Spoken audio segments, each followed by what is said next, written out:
Mr. Joe Saunders! Finally, we got a chance to sit down and talk over the Boston sports, basketball, get a chance to finally get a little bit more in depth about your basketball background there. And I'm so excited to have you on the show.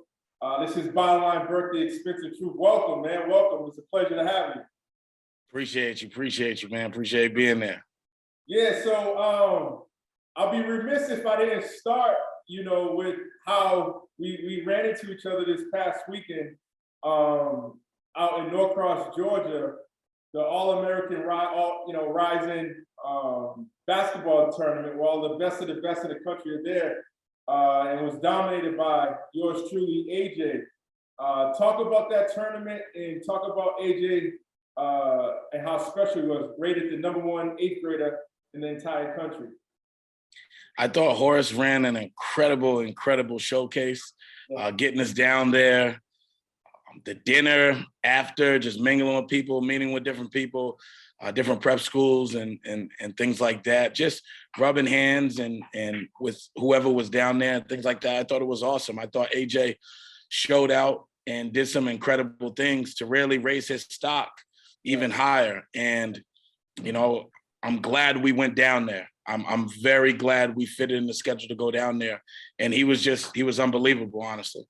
Yeah, no, a lot of things that I was impressed with. He's from Brockton. I know it's our City of Champions, baby. I was tickled. I was tickled by that. But he shows such effortless skill sets, good poise, great court awareness, and is routinely finishes plays with a dunk.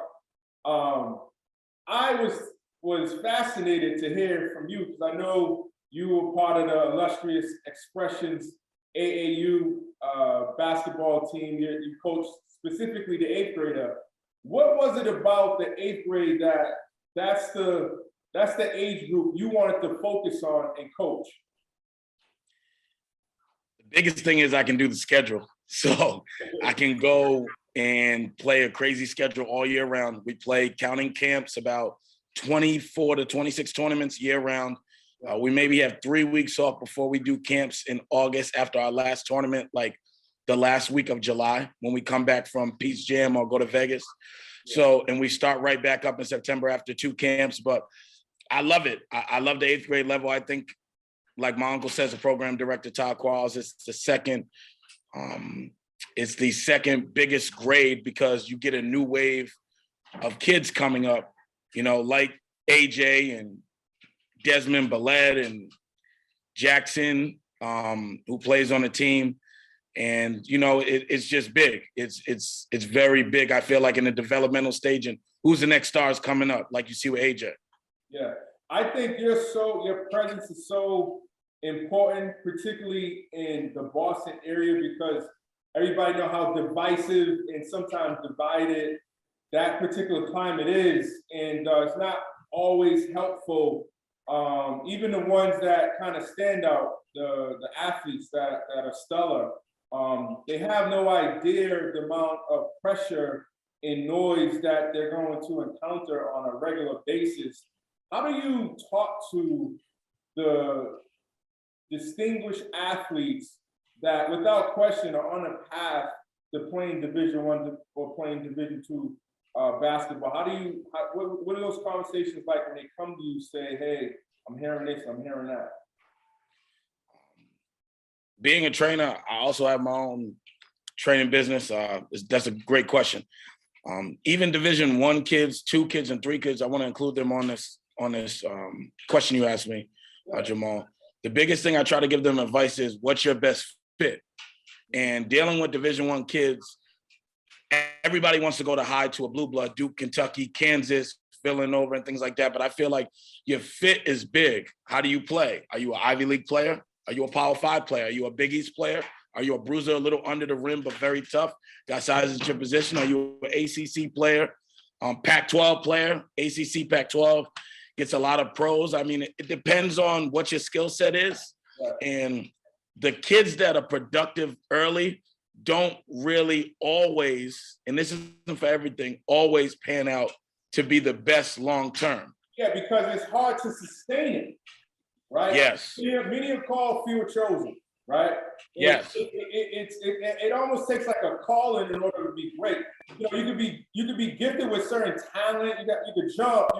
You could shoot the ball. You could rebound. Yada yada yada. But to continuously develop those skill sets over a certain time period, it's extremely difficult. I mean, it's one that I had to balance myself. How do you talk to parents? Because that's a very poignant point, and that's something that's constant. That's just not a Boston thing. That's a worldwide thing. When you have a son or daughter who's without question extremely talented, but the parents may be overbearing or the parents may be too involved with their kids. When you encounter that, what are some ways do you choose to handle that? Or how do you choose to handle that? Just the biggest thing I feel like people don't want to do in life is, and to answer that question, is have healthy, hard conversations with people and try to like, you got to tell it to them real, and they might not like it, but you got to go about it in a way that is respectful and they understand where you're coming from and you got the best interest for their kid. I always tell the parents, hey, at the end of the day, this is your kid. So you're going to do what's best for them. I'm just trying to give you insight because like our organization, we put 150 kids in Division I schools. So, you know, I try to give them their best input. And I think the biggest thing nowadays with the NBA really, I wouldn't say only wanting 2-parent homes, but wanting grounded athletes. And I don't want to say this the wrong way, but the hood kids are kind of like getting left behind because of all the training and everything like that. You know, the project kids is, and me being one of them, you know. So to answer your question is, I think the biggest thing is character. I tell all the parents, your kid got to have an extreme character, like to make it, and not just make it to the NBA. Forget that. Get a scholarship. I mean, shoot, even playing Division III. That's looking too far ahead. So I guess for the audiences that it might have went over their head when you said the hood kids are getting left behind. Can you give a specific example? Can you talk about, you know, primarily you're talking about the kids and the demographic that are coming from economical struggles, you know, yes, projects or those type of environments where resources are bare or scarce. Yes. Can you talk or provide some examples when you said the hood kids are getting left behind? I say that and I want to watch what I say when I say that. But freely, but be careful. Tread lightly. Be honest. But I say that in a way because with the way training and trainers have come into play with the AAU high school scene,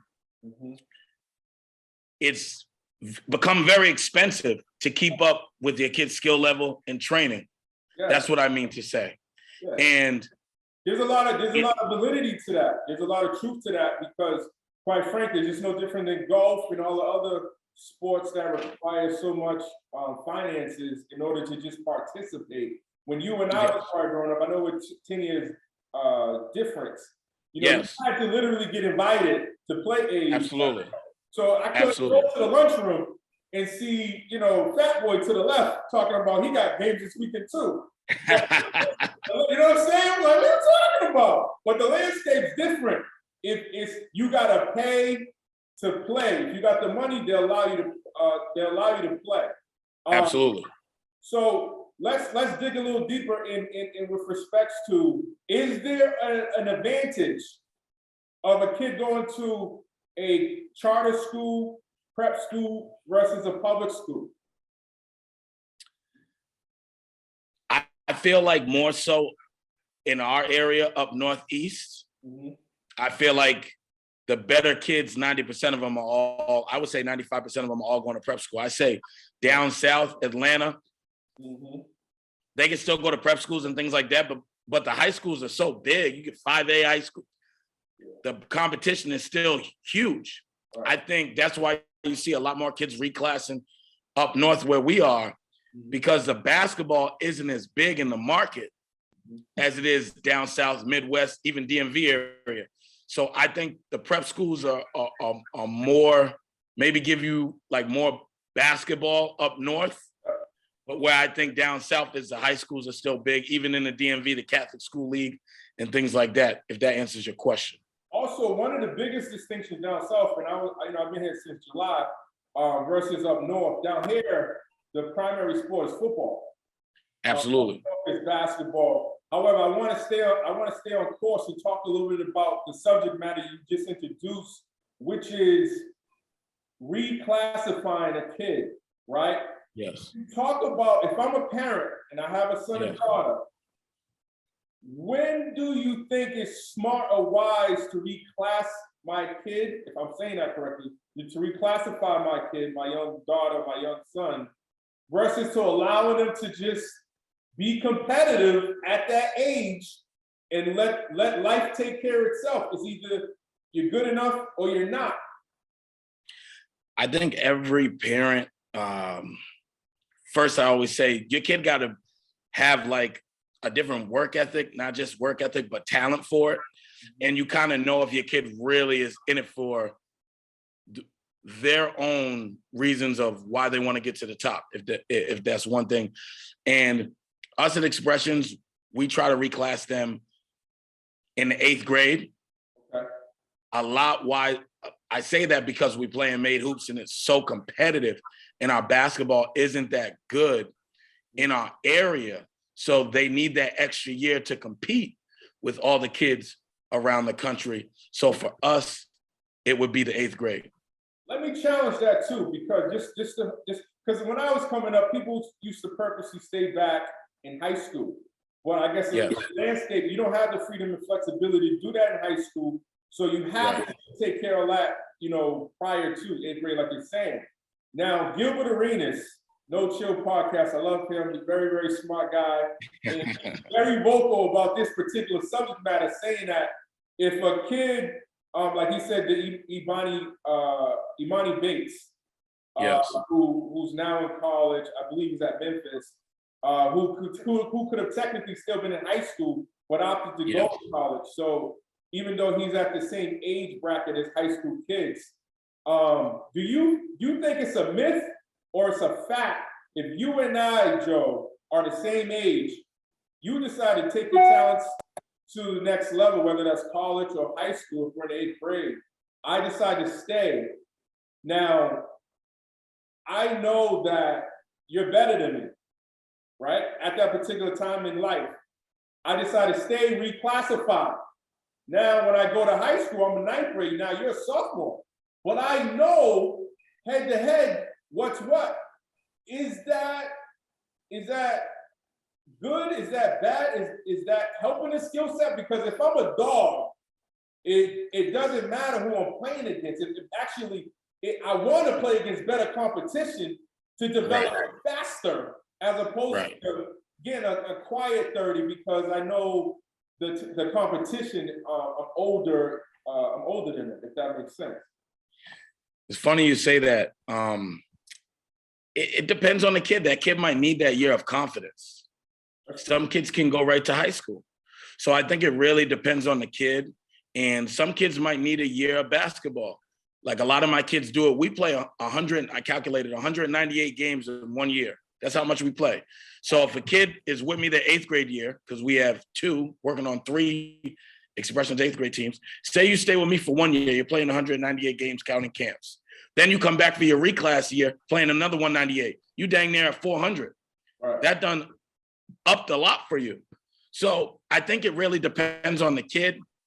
And a competitor is a competitor. At some point, you're going to have to play against that kid, because even though we'll play made hoops 8th grade and you're allowed to do that, and maybe basketball spotlight, or you go to Vegas or Orlando, whatever, when we play locally, we play up 16s or 15s. So you ain't ignoring that kid, or you're not getting around them. You're going to have to play him because that's your age. So like this weekend, we'll play up 9th grade. Last weekend, we played up 16U. So, there ain't no escaping. You're just playing in a selective tournaments that are at a high level, your 8th grade. Other than that, we play up. Yeah, no, and congratulations. I know that your team did extremely well, came in second, ranked second in the country, but I know they're number 1 in your art, Joe. But I mean, let's call a spade a spade. Kids are truly our treasure and our future. Absolutely. Now with the emergence and arrival of the NIL, the name, image, and license that allow kids to get compensated, whether it's through sponsorship and things of that nature. How has that new presence, have you noticed anything different amongst the players? Is there chatter about, being able to be chosen in that rarefied air, or even with the parents? Because as a referee, oh my gosh, I constantly yell at the crowd, do you see a different skill set than me? Because that's what it is, but I digress. Talk a little bit about, have you noticed anything different now that kids in high school, like Mike Williams, the talented young brother out on the West Coast of California, who signed, I think, anywhere between a $1 million and $3 million NIL deal already in high school. Talk about that extra pressure that's here right now. I think it trickles down all the way to like 8th grade. Like you see, some kids that are special, and you can see their parents. Like the parents always say, "Oh, things will never change," or "I would never change." You start getting those NIL deals. I know a 2nd grader that signed already an endorsement deal. No, it's crazy. I'm not gonna say who, but like, and his father showed me everything. It's just nuts. And the parents can start sniffing around that money. And as you get in high school, it becomes more business-like. Forget about helping the team win. You're really marketing yourselves at these Nike camps, or like the EYBL. You have the UAA, the Under Armour Association, and you have the 3SSB, the Adidas circuit. So like the AAU coaches you're trying to mix talent, win, like keep everybody happy. But the parents, long as their kids play well, they really don't care. Then you have the agents there. You have the agents like the little agents that are running around. It's crazy, and they know that NIL deal is big, so they're just marketing themselves. And you can see where this is going, where kids don't even talk about going to college. Right. like they can get paid. You segued perfectly into something I wanted to talk a little bit about, and you and I talked about it briefly this past weekend in Georgia. So there's a couple of different schools, alternative schools at the high school level throughout the country. One in particular here in Georgia as well, OTE, where a high school kid could elect to go to this school. They get fed, they get lounging, they get training, and they also get paid $100,000 a year, 1-year contract, 2-year contracts. Talk a little bit about just how many different alternative routes and paths that are now here, and how do you process that, or just come up with the best solution for your kid, or just there's just so many different just different pathways that kids now have to think about that wasn't even here prior to. That's a good question. Even I make sure I think on this one, but I feel that a lot of the kids, like, to me, Overtime Elite's doing great things. I don't want to bash or anything, but there's different leagues. You got the G League, you got go overseas, you can do a lot of things. The problem is I see is a lot of kids that are opting for that money are taking short money early. And I'm a big believer in that. And they're giving up their eligibility. Now, college isn't for everybody, but now what you're doing is you're really showing your warts a lot earlier, and for that short money, because everybody's not getting the $500,000 to $800,000. Like you just said, Jamal, a lot of those kids are getting $100,000, which is still a lot of money for a young kid, but it goes quick. It goes very, very quick. And then you start thinking in the Lenny Cook stories and everybody that fell through the cracks that took that money really early. Now, I always tell the parents, you got to do what's best for your kid, but you're giving up that because some of those parents think their kids are pros, and they're ruining their eligibility to play in front of those scouts, even though they're scouts at OTE and other avenues. And what it's doing really is some of the NBA scouts won't go there and see them. They will, but they won't. And some of them, even the Nike people already like say they weren't pros to begin with. So, you know, it's very intriguing. I know there's different avenues, you know, get your money, and I hope it's the best for all the parents, but I really think that the kids are taking short money. You can still, a lot of those kids can still go overseas and make $500,000. Like they're making $400,000 more dollars. Like you might as well just head it overseas. I'm my personal opinion on that is they're taking short money too fast when really they just got out of the EYBL and some of them couldn't even make it in the Peach Jam. That's just my opinion on it. Yeah, no, I appreciate you sharing that. You know, one more question, then I want to get into some other skill set topics. But you know, I just want to say, hey, thank you for being one of the guys that in my short time knowing you, you really want your effort, your intention is to develop the kids, and you know, I think that that's necessary. And you know, what would be, because you said you had a particular prototype of player, an attitude, a grit, and skill set. Can you describe, maybe there's a 5th grader, 4th grader, 7th grader who wants to be a part of the expression, because no question about it, you guys are the premier AAU team in Boston. Have been for a while. Before, when I was up there, it was BABC.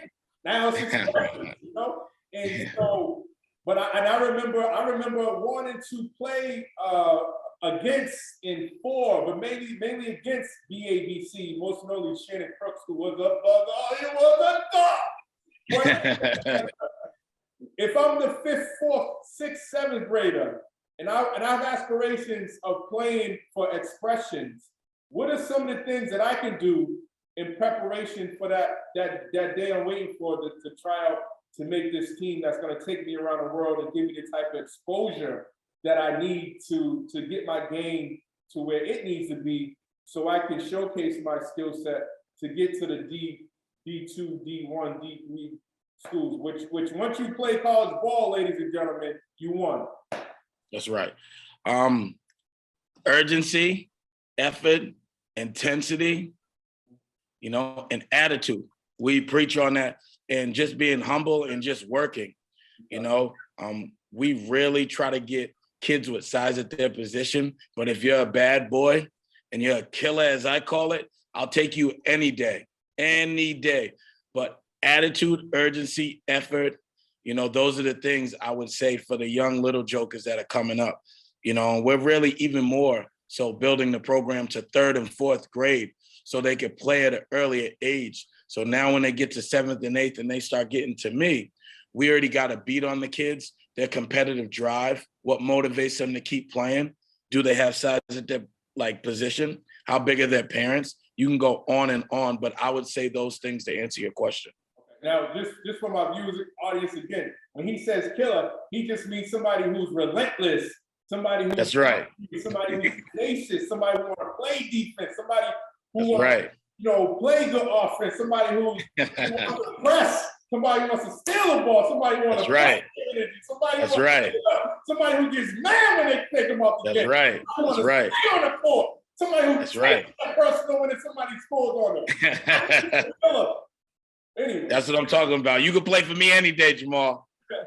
All right, so let's go pro a little bit. I like to play this game. So talk to me and break down. We talk a lot about skill sets during this interview. You got Jaylen Brown, you got Jason Tatum.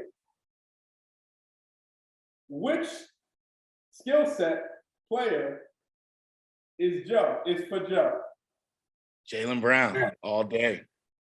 Why? And for the viewing audience, right? It's a popular question in Boston, especially. Why would you pick Jaylen Brown versus Tatum?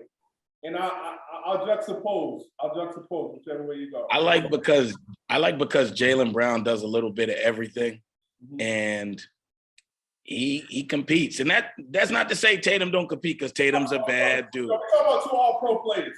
Bottom line, we're talking about all-pro players. So it's just a preference at this point. Physicality, hits the glass, improving his skill set every year on things that people thought NBA scouts like that I've talked to and people that have been affiliated say that he can't do. He's always like gotten a shot better, put the ball to the deck. Like I said, hits the glass, can defend, can play without the ball because Tatum really dominates it and sometimes takes a lot of bad shots, even though I feel like Tatum is more talented than Jaylen Brown.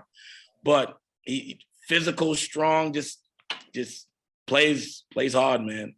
Yeah, no, I totally agree with you. I mean, for me, for the last few years, I've been telling my friends, privately, I would pick Jaylen Brown primarily just because of what you highlighted, but also it's about the shot selection. Right. Tatum will have a string of good games, but then he'll also have a string of bad games. As opposed to Jaylen Brown, it's a little bit more consistent. He's gonna get you to 18 to 22 points, to 8 to 10 rebounds, to 6 to 7 assists every night. And he's gonna give you that energy. He's gonna play both sides of the ball. But at the same time, no question, Jason Tatum is the face of the Boston Celtics. No question. And his potential, his roof as far as the ceiling for his potential is astronomical once he starts to commit and dedicate himself on both sides of the ball. I know, rest in peace, Kobe is somebody he idolized and was a mentee of, and he had adopted that Mamba mentality, but I think that he still has so much to evolve to really to embody what the Mamba mentality is. So it's a good conversation to have when you're talking about two all-pro talents like that. Couple more, and then I'll let you go. So we still stay on skill set. Kyrie Irving's ball handling skills or Steph Curry, and why? Steph Curry, I would say. My personal preference, just with reliable. I love Kyrie, and I think he does things. Yeah, I think he does things better than Curry. But I would go with Curry just being reliable and being more of a winner. And I know it's something that doesn't really ramp up a lot or get a lot of focus played upon is defense. Oof. If I could create a top defensive team courtesy of Joe, who would be a guard, point guard, shooting guard, small forward, power forward, center? I know it's tough. We'll leave on this note. Joe's top 5 defensive players in the NBA, and I'll even cheat. You gotta say Green from Golden State Warriors. You gotta be on the team. I would go. Oh, of course. Yeah. I would go Pat Bev. Okay. Yeah. Okay. Draymond Green. That's 2. We got 3 more. Yep. Draymond Green. That's 2. Jaylen Brown. Okay. Yep. Wait. Say that one 3. time. Excuse me. Jaylen Brown. Jaylen Brown. Yes. All right. So Pat Bev, Jaylen Brown, Draymond Green. We got 2 more. LeBron James. I love it. And